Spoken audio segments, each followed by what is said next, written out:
السلام عليكم ورحمة الله وبركاته. طبعا يا شباب، اليوم راح نحاول نرد على أغلب الاستفسارات اللي بتسألوني عنها على الخاص وبالتعليقات. طبعا يا شباب أنا بعتذر لأنه مش كل التعليقات بقدر أرد عليها بسبب عدد الكبير من التعليقات، وبنفس الوقت على الخاص فراح أحاول أعمل فيديوهات أجاوب فيها عن كل الأسئلة اللي بتسألوني إياها، وهيك الكل بيستفيد. وكثير بتسألوني أو كثير إجتني أسئلة على الخاص بأنه شو أفضل جوال لأورج 2021 لأورج الموبايل، وهل الموضوع مستاهل انه احنا نجيب جوال عشان هذا التطبيق؟ اول شغلة يا شباب، انا راح اقول لكم شو هو افضل نوع من الجوالات ليتوافق مع تطبيق الأورج 2021، وبناء على تجربتي. يعني بقول لك المثل اسأل مجرب ولا تسأل حكيم، واني ما بدي اهاجم اي شركة من شركات الجوالات، انا بعطيكم بناء على تجربتي شو هي افضل الجوالات او افضل نوع لاستخدام تطبيق الأورج 2020.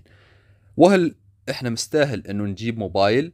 في نعم اشخاص كتبوا لي بانه احنا بدنا نجيب موبايل جديد، فشو بتنصحنا نجيب لحتى يشتغل عليه الاورج 2021 بدون اي مشاكل؟ فراح اجاوب عن كل هاي الاسئله.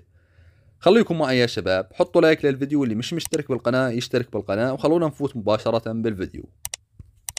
طبعا يا شباب، اول شغله واللي هي هل الموضوع مستاهل بانه احنا نشتري موبايل علشان تطبيق الاورج 2021؟ بصراحة الموضوع نعم، اذا كنت من محبين العزف نعم الموضوع مستاهل انك تشتري جوال عشان تطبيق الاورج. طيب تشتري جوال حقه ما بتجاوزش ال 200 او 300 دولار لتشغيل تطبيق اورج 2021، ولا تشتري اورج سعره من ال 700 دولار وانت طالع؟ فاكيد انت راح تشتري الموبايل. هسه راح يقول لي شخص انه لا الاورج مش مثل الموبايل، اكيد الاورج افضل. نعم صديق، ولكن خليني اعطيك كم معلومة. تطبيق اورج 2021 هو مش مجرد لعبة او تطبيق عادي، لا بالفترة الاخيرة عم نشوف انا دقة الايقاعات. شفتوا دقة الايقاعات اللي عم اصممها وعم احطها بالسيتات الاحترافية، والاخر سيت نزلته هي ايقاعات جربوا وصلوا الاورج على مضخمات صوت، شوفوا الايقاع شلون بطلع، وسمعوا لعازف اورج حقيقي. طبعا يا شباب كثير عازفين اورج مشهورين طبعا اجوا راسلوني على الخاص وطلبوا مني التطبيق وطريقة تفعيله. طيب هذول العازفين لو ما شافوا بالتطبيق قوة بالاداء وباخراج الصوت ما اجوا راسلوني وطلبوا التطبيق وطريقة تفعيله. فحبيت اوضح لكم هاي النقطة بالنسبة للشباب اللي عم يتمسخروا على هذا التطبيق وفكروه مجرد لعبة. وعم تشوفوا احنا المعزوفات اللي عم نعزفها يعني صارت جدا احترافية مع الايقاعات والاصوات اللي عم نصممها، والمؤثرات اللي عم نحطها عم تبين وكأنه احنا عم نعزف مع بيدال وموس حقيقي.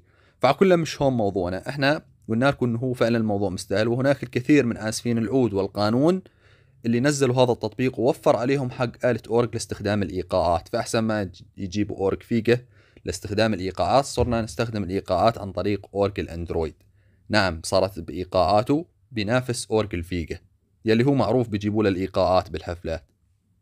الان يا شباب، شو هو أفضل نوع من الشركات أو أفضل موبايل لتشغيل تطبيق الأورج 2021؟ طبعا بناء على تجربتي أني راح أقول لكم شو نوع موبايلي من أول ما أنشأت القناة لأسا اللي حاليا بعزف عليه، وبنفس الوقت راح أقول لكم تجاربي مع باقي الشركات، لأنني قمت بتجربة التطبيق على أكثر من جوال.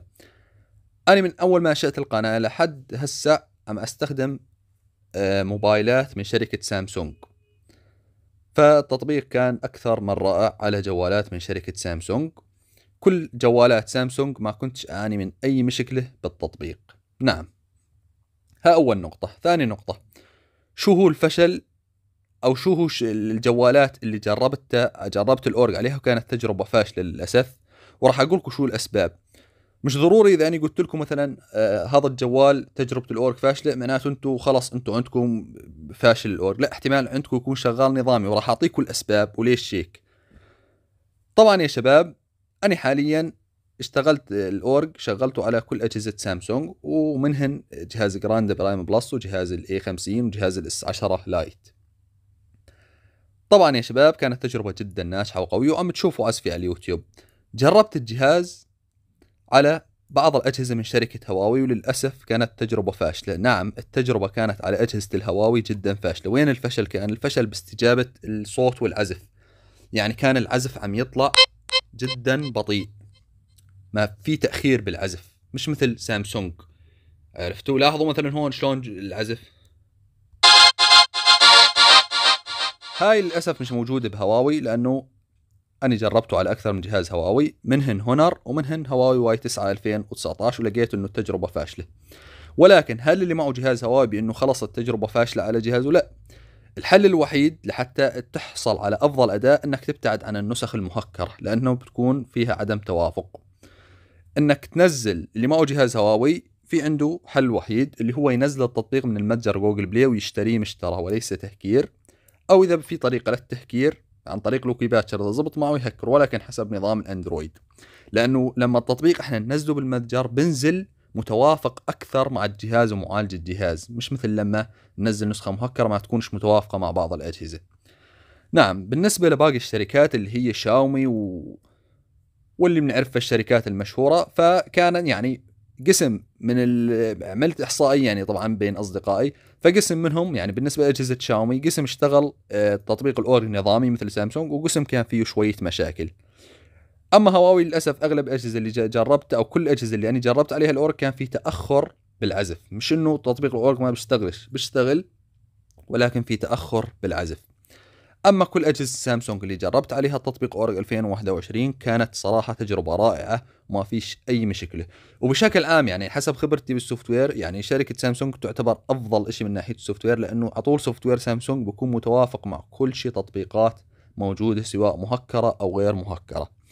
الآن يا شباب جاوبتكم عن هذا السؤال. فإذا أنت شخص حاب تجيب جوال جديد، فأني بنصحك إذا بدك تجيبه ومهتم بتطبيق الأورج إنك تجيب جهاز من شركة سامسونج.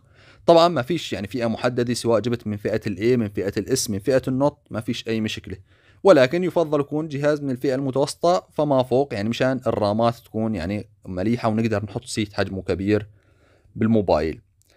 فبتمنى يا شباب اللي عنده أي استفسار يكتب لي إياه بالتعليقات، وراح أخصص فيديوهات أجاوب فيها عن الأسئلة، مشان يعني ما عنديش كثير وقت إني أرد على التعليقات.